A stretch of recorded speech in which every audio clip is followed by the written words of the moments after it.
my breaking point really was kind of all right, God, I'm done trying to control my life. Things are obviously not working out. I need you. And I need you to show up and show me some sort of plan for my life. Like, what am I doing wrong?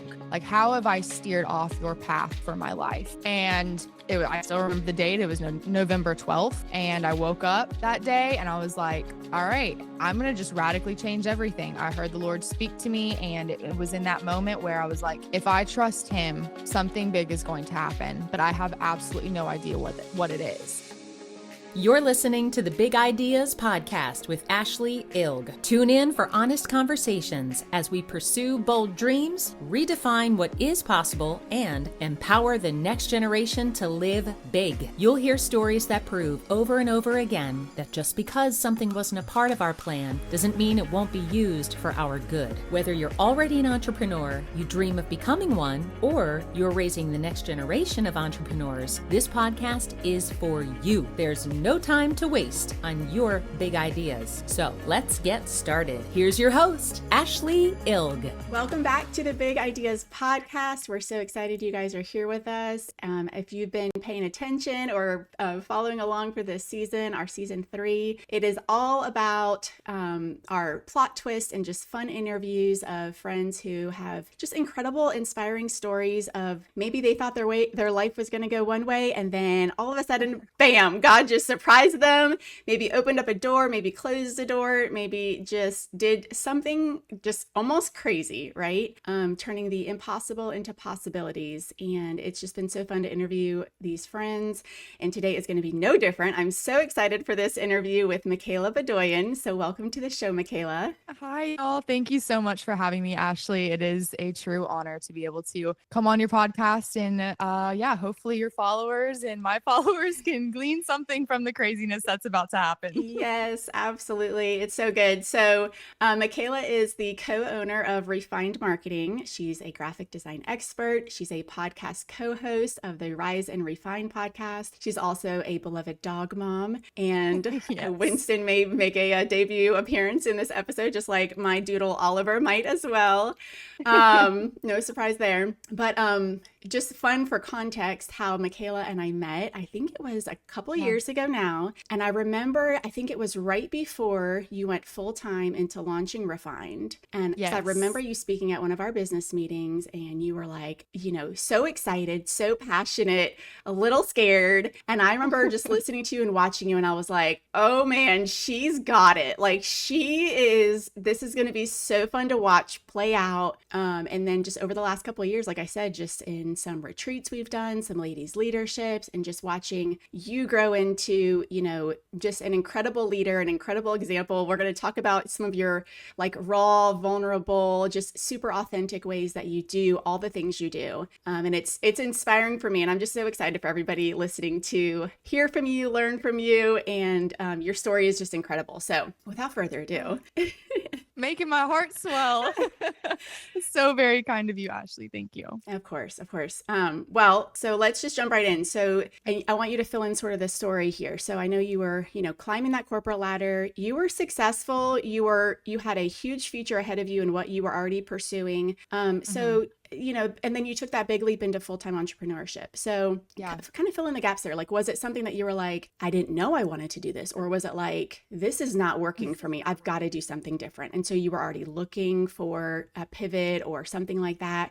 Kind of walk us through, before you launched full-time entrepreneurship and what led you to that. Okay. Well, so I feel like this goes back a little bit further than just the year before I started Refined. It goes back to when I actually met my business partner in Refined, Sahara Embry. And I don't know, we could get into my testimony a little bit. I'm not quite sure where this is going to lead because honestly, if we go back to where it all started, the seed was planted for Refined. It's going back to, I just graduated college. I'm moving to Huntsville, Alabama straight after school because I took a job with a real estate brokerage to be their social media marketing manager. I had never done somebody else's social media. I had just posted little things here here and there on my own personal page at this point. Social media was still kind of taking off in the way of influencers. Like it's not everywhere like you see today, random people getting famous. That wasn't a thing. So I didn't know that social media could be a driving tool for businesses, for you as a person, you as a brand, whatever it might be. So that's where I kind of got my feet wet in the world of just learning how to navigate a business and social media. So I ran this real estate brokerage's social media accounts, Instagram, Facebook, TikTok wasn't around yet. And so that's where I kind of learned just the basics of content creation, editing, different apps to use, what video photo shoots were all about, how to plan for those, and just kind of the basics. And so that's actually where I met my business partner, Sahara. She was kind of like this boss on the real estate agent side. She was over all these different agents, and she was teaching them how to duplicate themselves in the world of real estate. Okay. I had never seen that before. I had never known anything about real estate, how it works, the skill sets that are necessary for it. But she was like this, almost like this figure that was untouchable because she was so knowledgeable in her field. And so I looked up to her immediately, but I was also very terrified of her because of how insecure I was. But it was just neat to be able to see her in that space. And I was like, wow, if I could be like that someday, I know that I could accomplish so many big things. But again, I didn't have that self-confidence. And so if we kind of jump around a little bit, I was there for about 3.5 years. During that 3.5 years, Sahara and I grew a friendship. It was really no more than just like going for coffee and having a good chat about what we've got in the pipeline for her agents, what I needed on the marketing side at the brokerage, that kind of thing. And then she approached me one day about a potential business opportunity of opening a marketing agency. I had never thought about that. It was just like I can't believe that you think I'm the one to be able to do this with you. I have never owned a business. I have never run a business. I don't know what I would even be doing. Like I don't have a lawyer. I don't know how to do taxes. Like I use TurboTax, like little things like that. And it was just like a spiral of thoughts again, of just like those limiting beliefs of I didn't know how to do that. So why should I be able to, I'm trying to get my thoughts together, but, like, why would you be the person to step into that? Right. Exactly. Like, why would you choose me to do something like running a business with you when I have no experience in that? That made no sense to me. But to be quite frank, she saw something in me that I didn't even see in myself yet. And she was the first person to believe in me that Refined was possible. And I was the one to be able to steward it well before I even had an inkling of thought that I could do it, that I had the courage to do it. So that was, the seed was planted then. I was maybe 23, I think. I'm 27 now. So just to kind of give you a little bit of framework. And so during all of this, I was in the most toxic relationship. It was very much a fall in love in college situation, stay with him, do all the things, buy a house, get a dog, do all the things that you're supposed to do or society deems that you're supposed to do when you get to that point in a relationship. I had been with him for 6 years, and I thought that really the only way to move forward was to get married. Thank goodness I am not in that headspace now, because life would not be as fruitful as it is if I didn't make the choices I made. But my breaking point really was kind of all right, God, I'm done trying to control my life. Things are obviously not working out. I need you. And I need you to show up and show me some sort of plan for my life. Like, what am I doing wrong? Like, how have I steered off your path for my life? And I still remember the date. It was November 12th. And I woke up that day and I was like, all right, I'm going to just radically change everything. I heard the Lord speak to me, and it was in that moment where I was like, if I trust him, something big is going to happen, but I have absolutely no idea what it is. I knew that I knew I was called to something greater. I didn't know what that was. I didn't know how I was going to accomplish it, where it was going to take me, but I knew that I needed to get out of the relationship I was in. I knew that I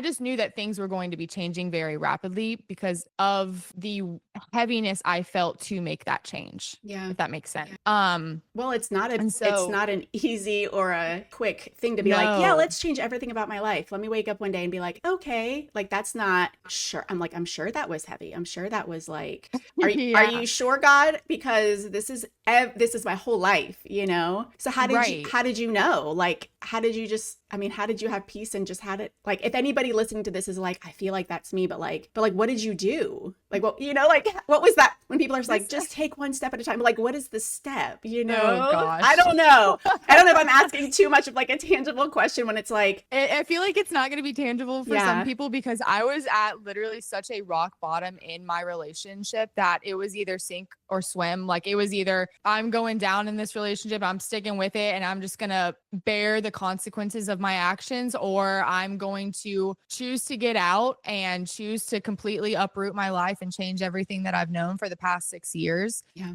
But at that same time, like I didn't have any self-confidence and I didn't think I was enough for anyone or anything. I had such low self-esteem. And so it was me getting on the floor on my knees, praying to the Lord one night and being like, God, I need you. I don't know what this looks like. I know I'm not in the right place because my heart was so heavy and I felt moved to move, Yeah. to take action, to do something different. And so I woke up in the middle of the night. If we're really going to get into it, I woke up in the middle of the night and I heard the Lord, you move, just trust me. And so the next day I was like, okay, I'm going to do what I know I'm supposed to be doing, but I've been kind of pushing off for the last year. And it was to end that relationship. Once I ended that relationship, I felt like the chains were lifted. Like it was just like a breaking free moment. Yeah. And it was a very hard 4 months, but during that 4 months, I learned how to live by myself again. That was something that I hadn't done in a couple of years because we moved in together right after college. Would not recommend that to anybody, but it's part of my story. So learned how to live by myself again, learned how to do things by myself, learned how to go out to eat by myself, and just finding confidence in mundane and like learning, building up my own, like how I saw myself, how I looked at myself in the mirror and seeing that like I am capable, I am worthy, I am enough. Like I can do these things without somebody else. Yeah.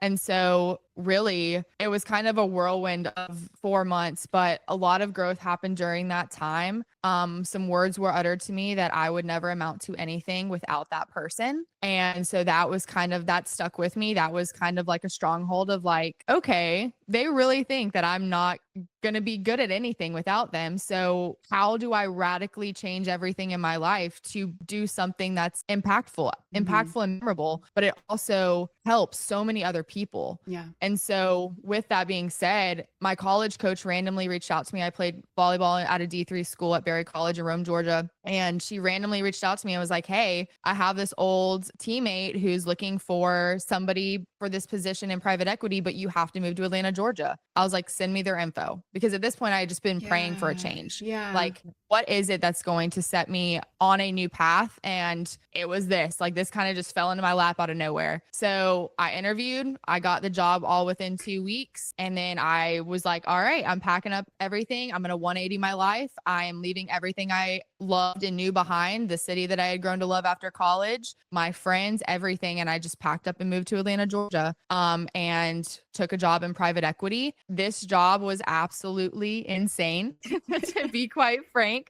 I mean, I got so many once in a lifetime opportunities, but I mean, it's not like every day that you fly on a private jet to Hawaii for a work trip, just randomly for 10 days. So, I mean, it was amazing while it lasted. However, I saw a lifestyle that I didn't want, and I was compromising on my own ethics and morals to be a part of that because of how fast paced it was and certain things that were happening that just weren't me. And I didn't like who I saw in the mirror and who I was becoming through all of it. And so, because it's like when all those luxuries are in front of you, they start to get to you, even though they aren't yours. And you start to believe that that's like your life, even though it's not. Like it's your bosses or it's the people that are in upper level management. Like that's their lives because they can afford it. You're just along for the ride. And so I started putting too much emphasis in worldly possessions, and I didn't like that. And so it was a Tuesday night in February of 2023, I sat down with my mentor, Christina, who we both know and love. Yes. And I just bawled my eyes out. I was like, I don't know what I'm doing. I feel like I'm supposed to be doing something more. And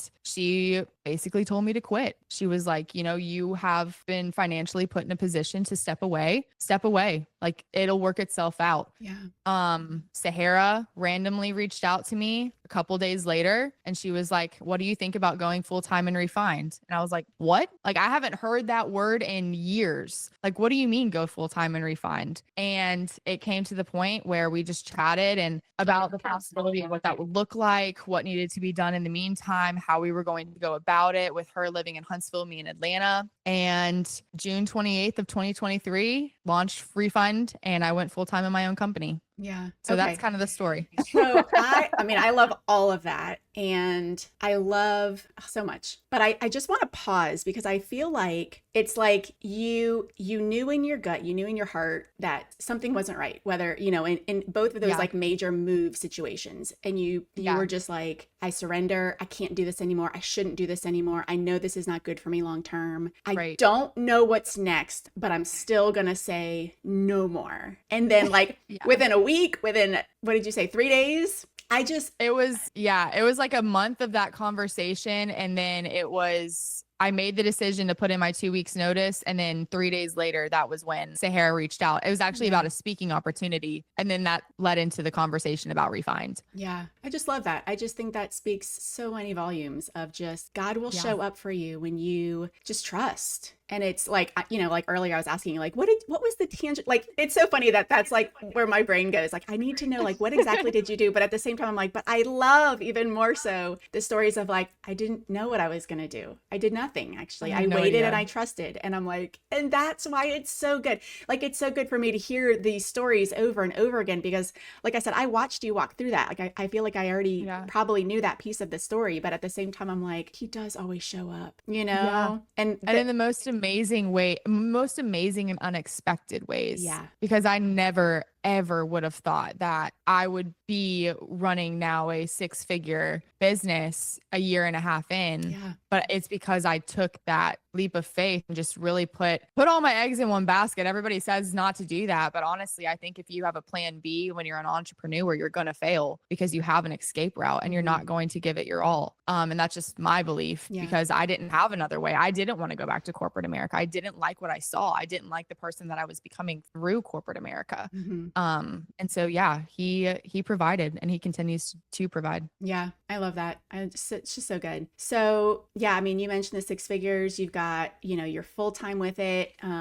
You've got over 11,000 followers on your social media. So like, it's wild. It's so cool. You've got new projects on the horizon. You know, you've given like little sneak peeks to things that are to come. And so like, yay, entrepreneurship, but then like, let's not just look at it all through rose-colored glasses, because the reality is, you said yes, God showed up. It was exciting. It was full of passion, enthusiasm, all the things that it should be, and it's true. And then you've shared also how, you know, a few months into launching Refined, that you were like, I might need to go back and get, you know, another stream of income to pay for my bills. And so, and I can relate, obviously. You know, we've started several companies at this point in our careers, and it's like the roller coaster is real, you know? So maybe give us a little glimpse of, you know, like, yay, Refined, we're doing this thing. It's so good. And then like, oh my gosh, what am I doing? So maybe kind of walk us through some of like the reality of chasing your dreams and pursuing your passions. Yeah, that's a really good point, because I feel like everybody looks at entrepreneurship and they dazzle it. Like it's this amazing thing, and it is this amazing thing.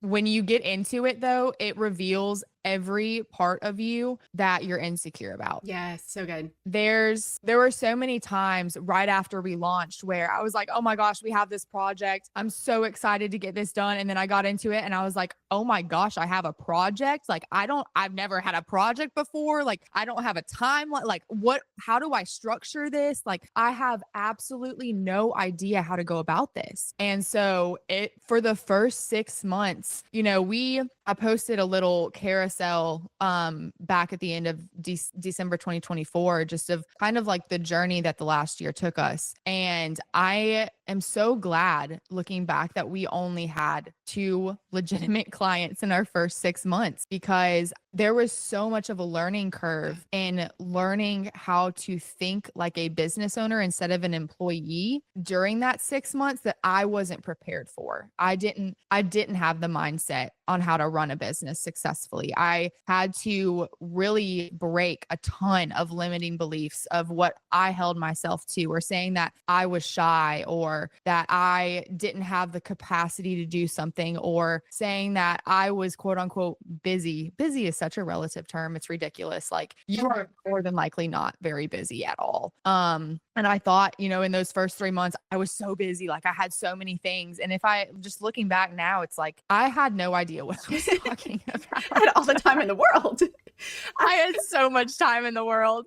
I was seeing friends all the time. I was doing all these things. And I had to learn how to get disciplined in a set of daily habits. And that was the biggest mind switch that I had to learn early on. But honestly, you brought up, having to look for or think about looking for a part-time job, about hitting that 6-month mark of, okay, we're not making as much money as I thought I was going to be making at this time. Reserves are running dry. I need to figure something out. And thankfully, I had gone through several seasons of pruning just in my inner circle, with friendships, with different habits, with things I like to do, activities, things like that, where everybody in my life at this time, I trusted to speak into my life. And I think that is such a big thing of really honing in on who has fruit on the tree and who are you actually letting speak into your life on a daily basis. Because at the end of the day, like, you're not going to listen to somebody of marriage advice that is 3 times divorced. Well, like, why would you listen to somebody that has never run or operated a business successfully, but you're taking business advice from them? That's something that I had to learn, because so many people wanted to offer their advice up in that first 6 months. And I was taking it. I was just readily like, yeah, give it to me. Like, I want to learn. And then I look back and I'm like, I could have probably grown so much faster if I just actually paid attention to who was speaking those things. So that was one thing, but all in all, it was more of just a mindset of really fake it till you make it. Because I was, like I said, breaking all those limiting beliefs I placed on myself, or just like allowed in over the years. And like, there was a critical moment during that 6 months where Sahara sat me down and she was like, we have these projects, we have this Instagram, we're really trying to grow it. We had a couple like little things start to catch on to where we were gaining some followers pretty steadily. And she was like, I own 3 other companies. I cannot be the face of this company too. I was like, okay, cool. Like, that's fine. We'll just post behind the scenes and like show little projects and be done with it. Yeah, fine. Totally. And she's like, no, you're going to be the face of Refined. I was like, what? No, I'm not. Like, that's a funny joke. What are you talking about? I was like, there's no way I'm going to show up every day on stories and like talk to a camera. Like, no, like, I'm shy. I'm not cut out for that. Like, I'm not good at that. And it really came to that moment that happened in October. My little job hunt decision landed in January. It was at that moment where I realized, okay, I either go back to somebody else controlling my time, or I give everything I have to this business for a period of time and do all the things that make me uncomfortable, which was showing up on stories every single day, making content, putting out stuff that I wasn't 100% confident in, but I knew that it would be worth it to do it messy, and just recording everything and just, like I said, putting it out there. And so because of that, 2 months later, that was in January, that decision was made. 2 months later in March, we went from having 2 clients to having a fully booked out calendar up until June. And we were making consistent 10K months.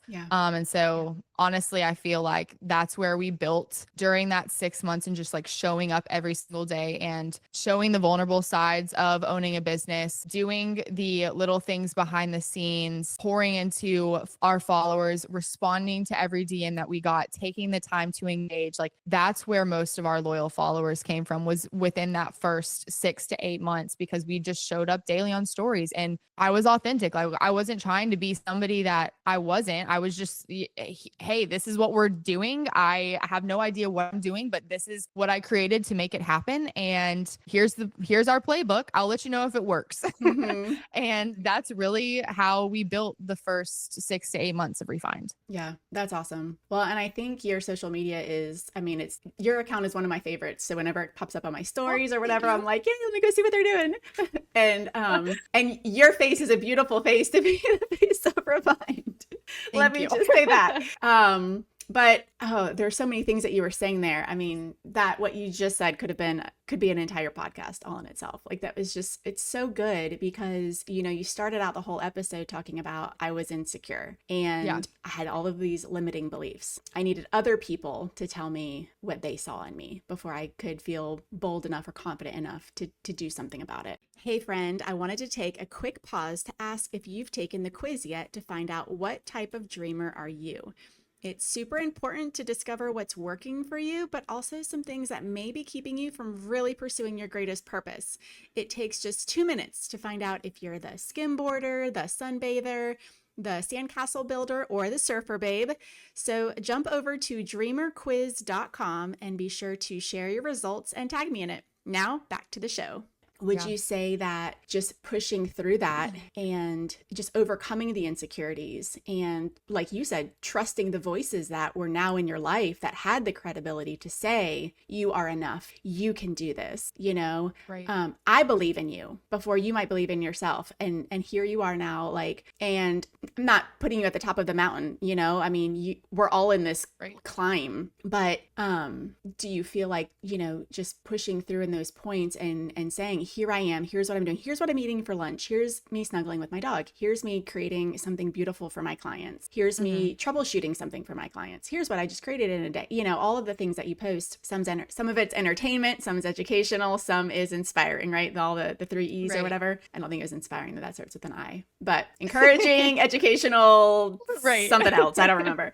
But you know, what's changed in you? And, you know, I think so many people, you know, I'll just say this, I have like a love-hate relationship with social media, and everything you're saying, I'm like, when you're building a brand, you know, I'm writing a book, you know, the podcast and all the things are just working towards a call that I just feel so passionate about. And so like you were saying, I mean, it's just like, those were like my own words. Like I could have said the exact same thing of like, am I willing to just do the things I don't feel comfortable doing and that I don't actually know that I'm doing very well to earn my own self-respect, trust that God's going to open the right door, that the right eyes are going to see it. And the transformation on the inside, you know, I posted something recently about the miracle is actually what's happening on the inside of you, not the situation that's changing that you think is what needs to change. It's actually what's happening inside you. Right. And so maybe just kind of speak to that of, you know, yes, the business is growing, but what's actually growing inside you of, you know, like what has shifted now from the insecure needing other people to tell you could do things. Like, how do you show up now when you're like, I actually truly believe I can do this, you know?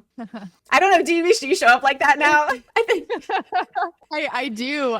It's kind of funny that you mentioned that because I feel like I'm a whole new creation, just 10 times over. I love the little trend that was going around on social media a while back, but it was all about like, I sat down for coffee with my younger self and I partook in that trend, and it was almost healing in a way of understanding and looking back of like how broken I was and how much beauty has come from that. Like the fact that I was literally just sharing this with somebody the other day, but I didn't trust women at all because of the relationship that I put myself through for 6 years of just like the toxicity and the cheating that occurred. And I didn't trust women. And now I get the opportunity to pour into women every single day through Refined and lift them up and encourage them and let them know that like their business is worth it. Like they are worthy. And this dream was placed in their heart for a reason. And it's just, that 21, 23-year-old me would not even recognize the girl that's on camera right now. Like the fact that I'm even doing a podcast interview, talking on a mic to you, where I know that hopefully hundreds of thousands of people are going to see this. Yes. Like that would have been such a paralyzing thought that it would have been, it would have just deterred me from doing anything of this sort. And so I'm really a whole new creation. I don't really know how it happened.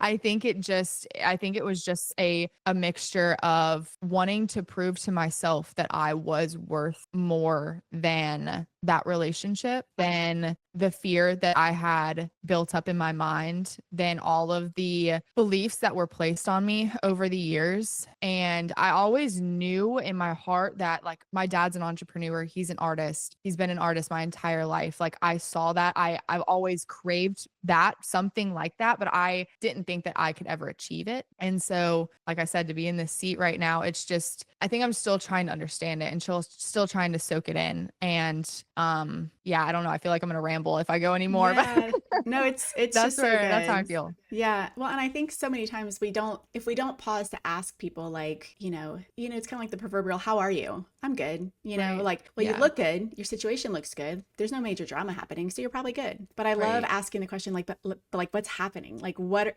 things, and it's probably like the Enneagram 4 in me, like, but like, what's surging in there? Like, what breakthrough did you have at 2 a.m. when you woke up in the middle of the night? Or is that just me? Like, revelation No, did you definitely wake not up just with? you. So I always love knowing, like, how are you changing? How are you growing? And I think that's also a byproduct of, I think maybe it's easier when you're an entrepreneur to pursue that growth mindset. It's when I worked corporate and when I'm not in like that creative mode, it's just really easy to be more in that, like, well, I can't do that, so I'm not going to do that. Like that fixed mindset, but intentionally keeping ourselves in the position where we're like, I want to grow more, not because I want my business to grow more. Like that will be a byproduct of my self-image growing. Like you and I have both heard the phrase, Right. Your business will never outgrow your self-image. And so when we focus on growing us and growing our self-worth and growing what we expect for ourselves and what we trust, even bigger, what we trust God to show up for and say, you can handle this, like I've given you small things and now I can trust you with bigger things. You handled those small things well. And so I think it's just that amazing journey of just becoming a better version of yourself. And in the process, you attract more clients to you, you build a loyal following, the right doors open, Yeah. and there's still struggles, but it's like, but you perceive them differently, you navigate them differently, the narrative is different. It's no longer defeating. It's like, how can I overcome it? And I can just see all of those things working in you, Yeah. I appreciate you saying that. Yeah. I mean, it's like the hardest thing for me to overcome on like a very tangible front was hearing the word no to something in our business, whether it was a package, whether it was a service, or the timing just wasn't right. Hearing those little, not excuses, but just the no's, it stung and it hurt. And that was one of the things that was from the very beginning so hard for me to grasp, of like, but I've done all this work. Like, I know what I'm doing. I promise you. And it's like learning how to not sell your business and like your product, but just really truly becoming your own brand and learning that if you show up authentically, whether that be in your business, in your relationship, in a friendship, in a conversation, and just wearing your heart on your sleeve, the right people will be attracted to that. And so that was like a huge mindset switch that I had to have very early on. And I mean, it goes back, obviously, like all of the growth. Like I said, I'm a whole new creation. I wouldn't even, I feel for that girl, that 23-year-old, because it's like there was so much brokenness and she didn't believe in herself and there was no confidence. And now it's like, I still struggle with showing up and, getting on camera and posting a story where my hair's an absolute mess with a messy bun. I have my glasses on, I've got my little zip patch on, all those different things. But it's like, okay, if I can show up like this and fight through this fear on this level, who is it going to help and show that they can do the hard things, even if it's as simple as just putting yourself out there. Yeah.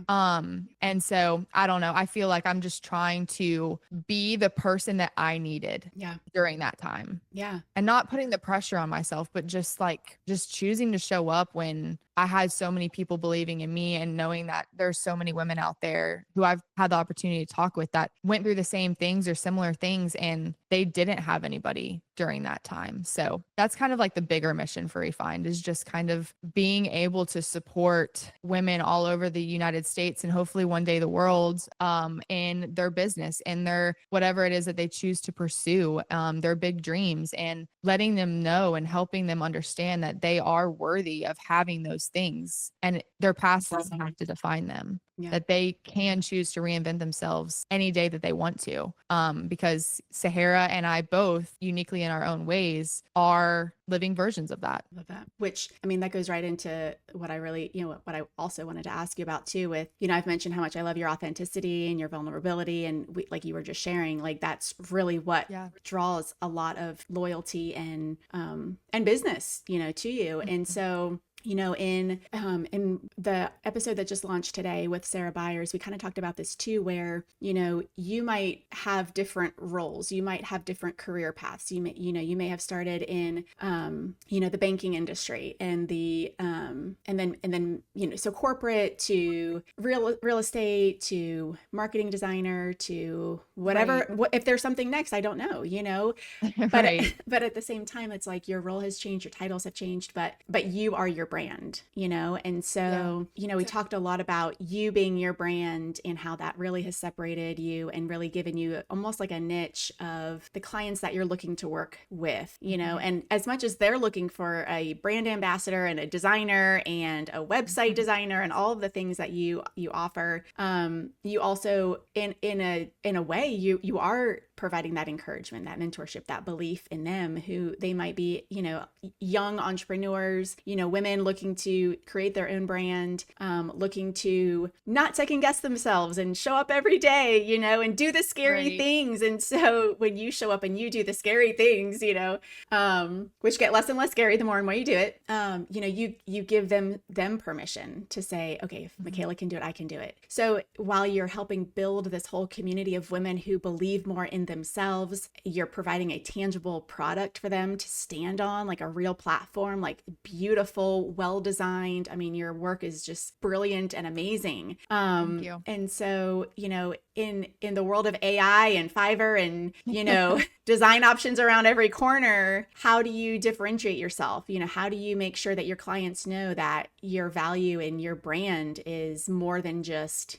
point and click, and this box looks pretty and this font works well here, and, what's your strategy with those sort of things? Yeah, that's a good question. I mean, it kind of goes back to everybody is tired of being sold to. Everybody is craving a connection. They want to see the face behind a brand. It's why you are seeing so many different large companies, corporations putting their social media managers on their TikToks and like just doing these crazy little behind the scenes videos that you think wouldn't be as impactful as they are, but it's because we are tired of being sold to, and you want to see the product in action. You want to see the people, you want to know the stories and hear the why. And that's what's so relatable, is when you can actually choose, you see something that's tangible and you're like, oh my gosh, that person started there. If they started there, that's their story. Mine is not half that bad. I can definitely do it. And so all in all, when you are looking to brand your business, you have the opportunity, and you do not have to, but you have the opportunity to step into that as a owner, as the social media manager, if you are working for a larger corporation, to have more of an impact than you realize. And it's really just like a combination of associations. Like, people associate us with the color orange. People associate us with bold, bright, vibrant, beautiful designs. And they know the quality that they're going to be getting from that. You see somebody wears Lululemon and Aloe, they're probably going to be recognized with those higher luxury activewear brands. If somebody has a Chanel handbag, bag or Louis Vuitton, like you associate them with a higher, more luxe lifestyle. It's just how you pair yourself in your associations. And so that is all part of your brand. It's why I chose to wear like a Refined Marketing sweatshirt today. Like it's why I'm sitting in my office, and it's not completely done, but eventually we'll have a Rise and Refined neon sign back there. And of course it'll be orange. It's Love it. why I have an orange Stanley. Like you start to become an extension of your brand. And that cannot be created through AI. Somebody in, I don't know, Indonesia working on Fiverr, like working on a project, they are not going to be able to look at you, capture the why behind your brand, your story, pinpoint that, and look at your target market and pair that and illustrate that in a way that's going to share who you are, what you're trying to do, for who you're trying to help, and what you're trying to achieve and what you offer in a brand identity, in a visual identity, without just kind of slapping everything together. And I think that's where a lot of the AI, the Fiverr, even the Canva templated logos come into play, where people are just, they want something that feels authentic to them. They want to be confident in their brand. They want to be able to send it off and be like, oh my gosh, like this is beautiful. It looks exactly like you. Like, how did you do this? And so, yeah, it's really just creating something that's an extension of yourself. Yeah. I love that. Hopefully that answers your question. I feel like I bounced around a little bit. Yeah, no, you're good. I asked a big question. Yeah, no, you nailed it. It was perfect. Because I think, Sarah Byers and I talked about this in the previous episode, actually dropped today. And we were talking about how your role over time can change. Like she went from a art studio owner to a minister to, and she still is in ministry with her husband. And then they also own a business in the health and wellness industry. And so her role, her title, whatever you want to say, has changed, whether it's dramatic or not. But I think it's so easy sometimes for us to say, well, like for me, I worked in corporate. I was a magazine editor, and then I was a stay-at-home mom. I still am a stay-at-home mom. Now I homeschool, still stay-at-home mom. And then I sold golf carts, and then I manufactured golf carts, and still present tense, not past tense, and I'm writing a book, so it's like, well, pick a lane. Well, I don't want to pick a lane. It's just me. I just show up as me, and I do all these things as the best I can as me, and I think like you, my identity has changed over the years, like I used to not want to take selfies on golf carts. I'd rather just show you a picture of the golf cart. Like, why would you want to see me riding it, And now I'm like, oh, it's so much more fun to show the adventure on the golf cart and not just the flashy wheels or the pretty seats or whatever, And so, what would you say maybe to the listeners who are like, I don't know like what my role is or what I'm trying to promote, or am I trying to promote something, or what's my brand? I keep changing. I can't like figure it out, like, are there any maybe like practical things of like, start here, I don't know. I also know, which I don't know if you would relate to this, but I think a lot of those things almost happen on accident, where you're like, oh, that, like you mentioned to me, like people check in on your dogs, because they're a part of your story. But like, was Winston and is it Luca? I mean, were they part of your brand strategy? I mean, probably not. No. But like, you're not going to not, update people on the cute puppies. And so I don't know. Is it just, authentic is authentic. And so it's almost like you can't plan for it. So you just have to kind of show, my writing coach is always like, just show up messy and find your voice. And when you find your voice, you'll know it, I don't know. Yes. What would you speak to that just from your perspective, your experience? Yeah. That's a good one. Let's see. In the beginning, we were just trying anything and everything to figure out what worked for us, because what worked for us is not necessarily what's going to work for somebody else. And so I would at first just heed in saying, in comparing yourself to another business. And it's very easy. And we've even had some people approach us now, but not back then, but now saying, oh my gosh, you guys look so put together. Like you have everything figured out. I'm like, just scroll back on our Instagram. Please go look at our first post. You will see that we did not have it figured out. We were posting whatever, whenever. There was no strategy behind it. It was more so, and my tone of voice, it was so professional. I was trying to fit into the mold that I thought was what the industry wanted, and it wasn't.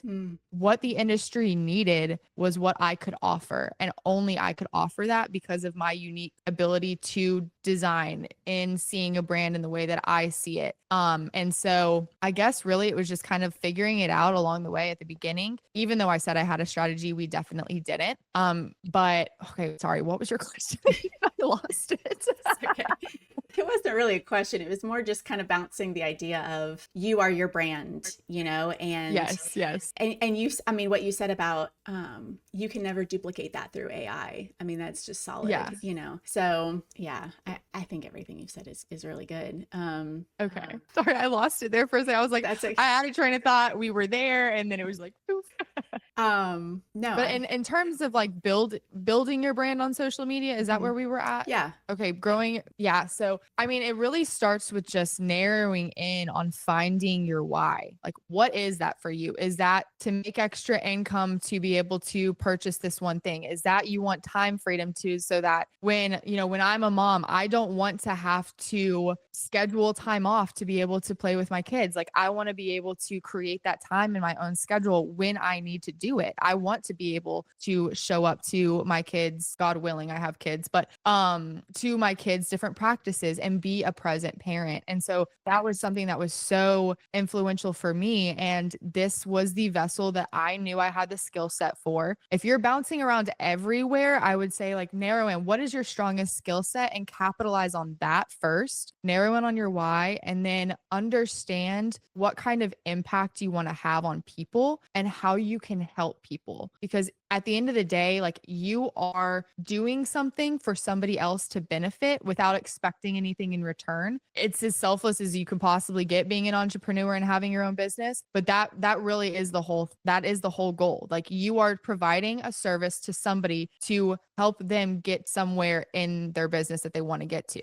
And so narrow in on your why, figure out your brand mission, understand your target audience. And it might not be what you think. Like, I love the color pink. Well, if your audience is male, probably shouldn't pick the color pink for your brand. So like understanding who those people are. And then really it's, there's so many different tools out there. You can use Canva, you can use Fiverr, or you can hire a brand designer like myself, but with Refined. But there's so many different facets to where you can really narrow in on that stuff. And then that's where I would say is your starting point. Once you get there, the rest will really fall into place. And it's just taking action. Take action every single day. Show up for your business. There's so many startups now where I see that are like, I'm a 27-year-old. I just quit my corporate job to launch my own skincare company. And they take you through all of the behind the scenes, all the hurdles, the struggles, every meeting that they have. And people are invested in that because it's their story. They're building something. And that's what I would say is just show up consistently, figure out your why, learn who your target audience is, and then nail your brand mission. And that's kind of like the foundation for your brand. I love that. That was so good. So good. I'm definitely taking notes. I'm going to go back and listen to all of that again and be like, what did Micayla say to do for branding? It's so good. Well, and like you said, I mean, you think you know who your target audience is. I mean, one of the first things we do in our book proposal is write down who your target audience is. And I have rewritten my target audience like 3 times because I'm like, oh, it's actually not that person. It's going to be this one, or these people. There's more than one, but it's when we started out with Refined, it was our target audience, we literally thought we were only going to market to real estate agents. We thought we were going to do real estate branding because that was my background. And Sahara's a real estate broker. She owns a property management company. That's her entire world. So we thought it would be like our niche. I am so glad we did not niche down to a specific like industry. Yeah. Yeah. Because we've only worked with 2 real estate agents, whereas we've worked with countless other different industries, businesses all over the United States. And we would have pretty much like turned our backs to all of the opportunity if we didn't adjust our lens. So that's something too. Like if you feel stuck and you're like, okay, obviously this isn't working, we're pivoting. That was also part of the whole 6 months. Our first 2 people were real estate agents, and that was all we attracted. And then we were like, all right, we're going to post other content, do little different brand briefs of random projects that literally don't exist, see who we capture. There we go. Yeah. I love it. Well, this episode, I mean, we could go on and on. This is so good because every time you say something, I'm like, oh, that makes me want to ask about this. Oh, let's talk about this. But for time's sake, I can just keep yapping too. It's not yapping. It's just pure wisdom, just oozing. So I just love it because you can just tell and feel like you're in it. Like you're in the growth mode, you're in the personal growth mode, like you believe, and it's so contagious. I love it. That's why I was so excited to have you on the show. I know everybody is getting so much out of this who's listening. And so, but yes, we do have to wrap it up. So I know. for those that also are like, no, don't make her stop. Like, tell us all the places we can find you to keep following. Yeah. So for our brand and web design agency, you can follow us on Instagram at refinemarketing_. And then for the podcast, it's at Rise and Refine Podcast. We're on Apple, Spotify, and YouTube. So you can find us all there. And then our website is www.refinemarketing.com. Awesome. And we also are launching something that if you're like, oh my gosh, I want to be able to work with you guys in a very niche manner. And I want to be able to find out my brand mission, my why. I want to be able to hone in all of this. We're literally launching something in March that's going to help you be able to do all of this. So I'll just plug that in there. Yes. I was going to do it, but I'm like, I can't help myself. Yes. Well, when we go off camera, you'll have to tell me the date for that so I can make sure we include that in the show notes as well. So yes, you can find all the links to everything she just said in our show notes. And we can also find you at Micayla Bedoian on Instagram, if that's okay. Yes. Right? Okay. That's totally fine. You'll see more of my dogs. Yeah. I love it. Well, Micayla, thank you so much for being here today. This has been absolute joy. And like I said, I'm going to go back and listen to this episode multiple times myself because it's just so good. It just helps me remember all the reasons why I love doing the things I do and makes me want to, keep pushing through when it gets hard and when I might forget to remind myself why I do it. So thank you so much. Well, thank you so much for having me. It's been an honor and I've absolutely loved chatting with you. And yeah, I'm excited to hear all the other women who are on your podcast sharing their stories. It's going to be so amazing. It's been an honor being a part of this segment. Awesome. Thank you so much. Well, that is all for today, guys. Thank you so much for joining us. Keep having those big ideas coming, and we will catch y'all on the next episode. Hey, friends. Thanks so much for tuning in today. Before you go, it would mean the world to me and my family if you would share this episode with at least one person who you think might benefit from this message. And of course, be sure to subscribe so you don't miss future episodes. You can also follow me at Ashlee Ilg on Instagram to keep up with our adventures and for continued encouragement as you pursue your big ideas. Thanks again for joining us. Until next time.